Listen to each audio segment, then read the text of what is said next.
from Algernon Blackwood. Of such great powers, or beings, there may be, conceivably, a survival of a hugely remote period when consciousness was manifested, perhaps, in the shapes and forms long since withdrawn before the tide of advancing humanity, forms of which poetry and legend alone have caught a flying memory, and called them gods, monsters, mythical beings of all sorts and kinds. The Call of Cthulhu. Found among the papers of late Francis Wayland Thurston of Boston. The Horror in Clay. The most merciful thing in the world, I think, is the inability of the human mind to correlate all its contents. We live on a placid island of ignorance in the midst of black seas of infinity, and it was not meant that we should voyage far. The sciences, each straining in its own direction, have hitherto harmed us little, but some day the piercing together of dissociated knowledge will open up such terrifying vistas of reality and of our frightful position therein, that we shall either go mad from the revelation or flee from the deadly light into the peace and safety of a new dark age. The office have guessed at the awesome grandeur of the cosmic cycle wherein our world and human race form transient incidences. They have hinted at strange survivals in terms which would freeze the blood if not masked by a bland optimism. But it is not from them that there came a single glimpse of forbidden eons which chill when I think of it and maddens me when I dream of it. That glimpse, like all dread glimpses of truth, flashed out from an accidental piercing together of separated things, in this case an old newspaper item and the notes of a dead professor. I hope that no one else will accomplish this piercing out. Certainly, if I live, I shall never knowingly supply a link in so hideous a chain. I think that the professor, too, intended to keep silent regarding the part he knew, and that he would have destroyed his notes had not sudden death seized him. My knowledge of the thing began in the winter of 1926 to 27, with the death of my grand-uncle George Gamal Angel, Professor Emeritus of Semitic Languages in Brown University, Providence, Rhode Island. Professor Angel was widely known as an authority on ancient inscriptions and had frequently been resorted to by the heads of prominent museums, so that his passing at the age of 92 may be recalled by many. Locally, interest was intensified by the obscurity of the cause of death.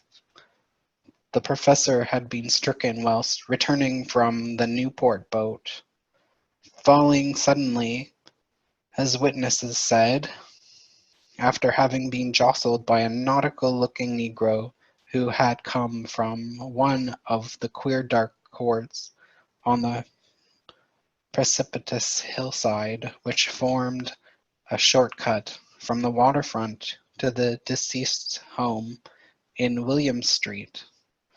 Physicians were unable to find any visible disorder, but concluded after perplexed debate that some obscure lesion of the heart, induced by the brisk ascent of so steep a hill by so elderly a man, was responsible for the end. At the time, I saw no reason to dissent from this dictum, but latterly I am inclined to wander, and more than wander.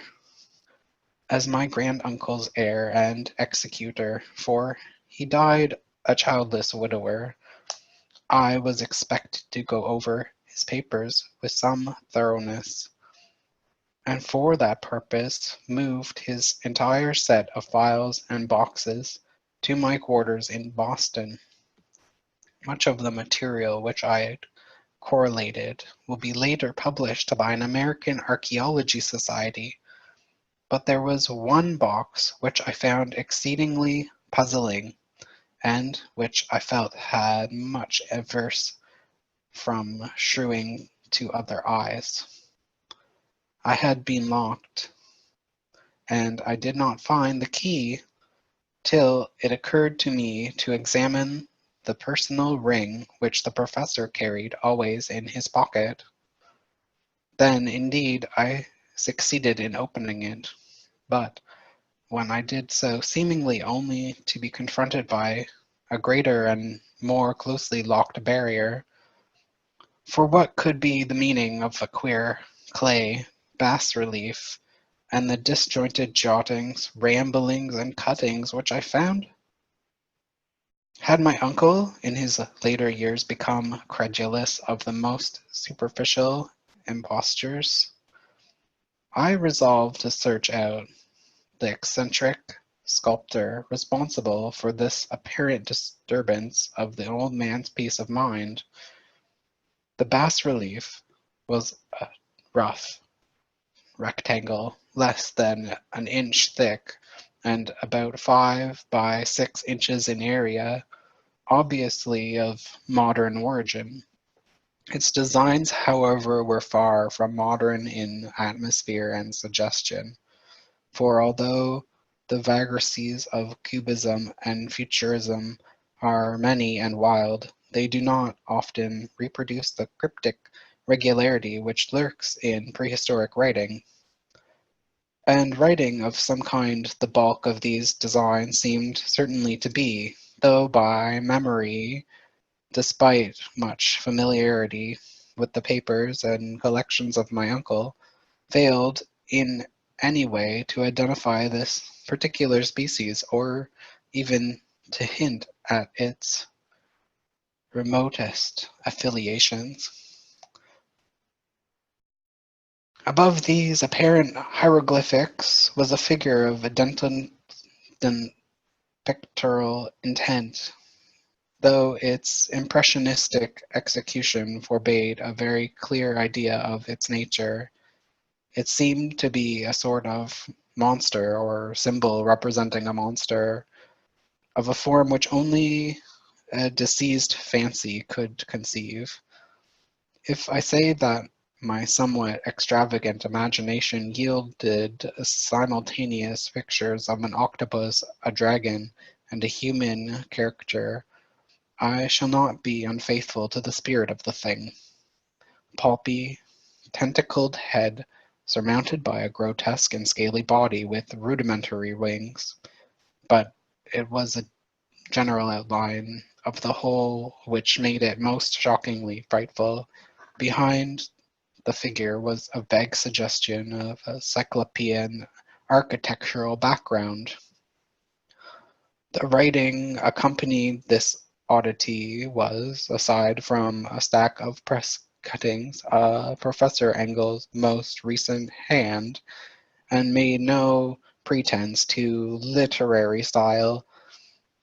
What seemed to be the main document was headed Cthulhu Cult, in characters painstakingly printed to avoid the erroneous reading of a word so unheard of. The manuscript was divided into two sections, the first of which was headed 1925, Dream and Dream Work of H. A. Wilcox, 7 Thomas Street, Providence, Rhode Island, and the second, Narrative of Inspector John R. Lagrasse, 121 Bainville Street, New Orleans, LA at 908, AAASMTG. Notes on same and Prof. Webb's Act. The other manuscript papers were of a brief note, some of them accounts of the queer dreams of difficult persons, some of them citations from theosophical books and magazines. Notably, W. Scott Eleanor Lantis and the Lost Lemure, and the rest comments on long-surviving secret societies and hidden cults, with references to passages in such mythological and anthropological sourcebooks as Fraser's Golden Brow and Miss Murray's Witch Cult in Western Europe. The cuttings largely alluded to outre mental illnesses and outbreaks of group folly or mania in the spring of 1925. The first half of the principal manuscript told a very particular tale. It appears that on March 1st, 1925, a thin, dark young man of neurotic and excited aspect had called upon Professor Angle bearing the singular clay bas-relief, which was then exceedingly damp and fresh. His car bore the name of Henry Anthony Wilcock, and my uncle had recognized him as the youngest son of an excellent family, slightly known to him, who had lately been studying sculpture at the Rhode Island School of Design and living alone at Fleur de Lis building near that institute. Wilcox was a precocious youth of known genius but great eccentricity, and had from childhood excited attention through the strange stories and odd dreams he was in the habit of relating. He called himself psychologically hypersensitive, but that staid folk of the ancient commercial city dismissed him as merely queer. Never mingling much with his kind, he had dropped gradually from social visibility and was now known only to a small group of ascetics from other towns. Even the Providence Art Club, anxious to preserve its conservatism, had found him quite hopeless. On the occasion of the visit ran the professor's manuscript. The sculptor abruptly asked for the benefit of his host's archaeological knowledge in identifying the hieroglyphics on the bas-relief. He spoke in a dreamy, stilted manner which suggested pose and alienated sympathy, and my uncle showed some sharpness in replying. For the conspicuous freshness of the tablet implied kinship with any